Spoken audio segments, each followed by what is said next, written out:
Le samedi saint, l'Église se tait, elle est en silence. Son Seigneur déposé au tombeau, l'Église vit le deuil. Elle médite sur les événements des derniers jours et prépare son espérance en la résurrection promise.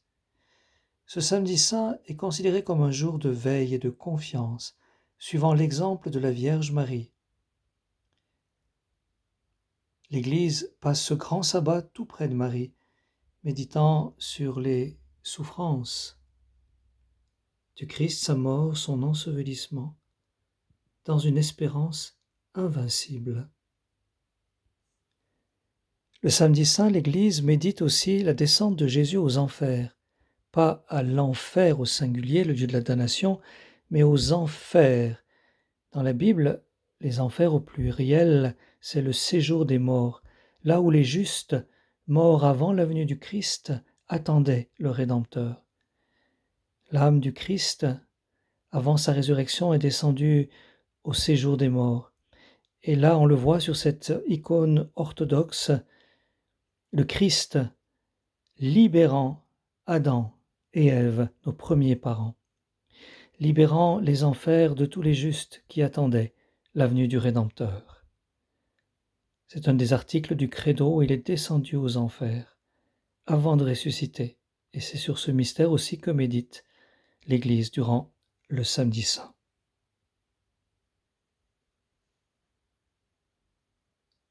En ce samedi saint, en méditant sur la mort et la résurrection du Christ avec Marie, je voudrais vous inviter à une prière de pardon.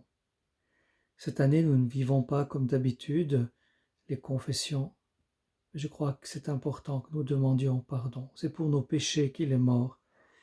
Et je suis tombé sur un texte il y a quelque temps qui m'a beaucoup rejoint, de Nathalie Saraco, une réalisatrice et scénariste française, une jeune femme croyante, qui a rencontré dans son chemin de vie le cœur de Jésus, l'amour du cœur de Jésus.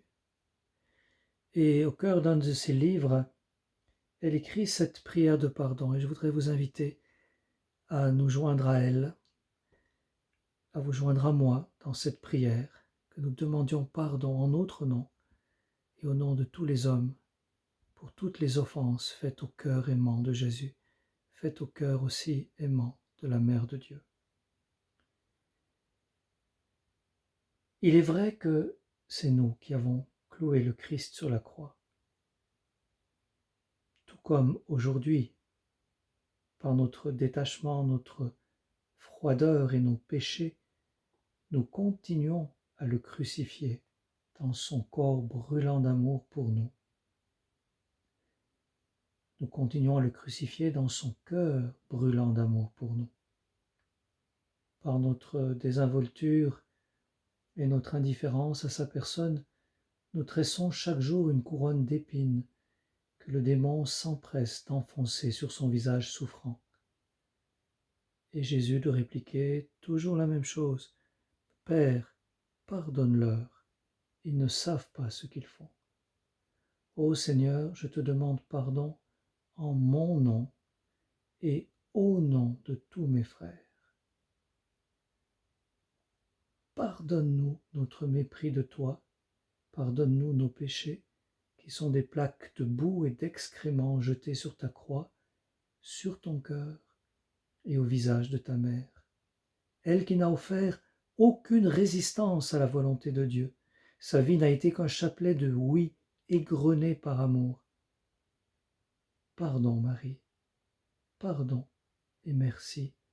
Nous avons bafoué, maltraité, assassiné ton Fils, et tu continues à t'inquiéter et à prier pour nous. Jésus, Fils unique du Père éternel, Jésus, Fils unique de la Vierge Marie, Jésus, notre amour.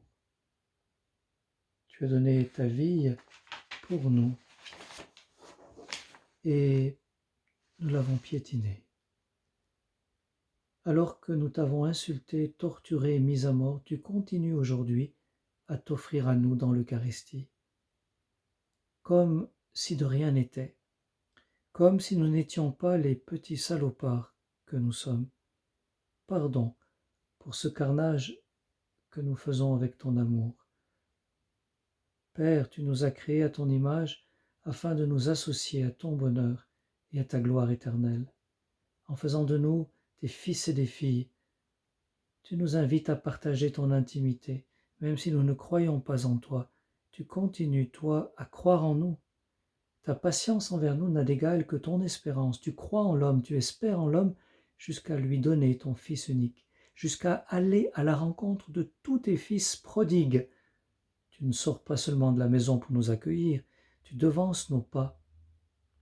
C'est toujours toi qui viens vers nous. Le seul homme à ton image, c'est Jésus, le Nazaréen. Pardon, Père, pardon, Fils, pardon, Esprit Saint, pardon, Vierge Marie. L'homme a beau lâcher Dieu, Dieu, lui, ne le lâchera jamais. Par le sacrifice perpétuel de l'agneau, il a conclu avec ses enfants une alliance éternelle. Ce même sacrifice que Satan va chercher à geler, mais on ne gèle pas plus l'amour du Père que celui du Fils et du Saint-Esprit. Il nous est bon de demander pardon en notre nom et au nom de tous les hommes. Dans l'attente de la résurrection, de tout cœur en communion avec vous, soyez bénis.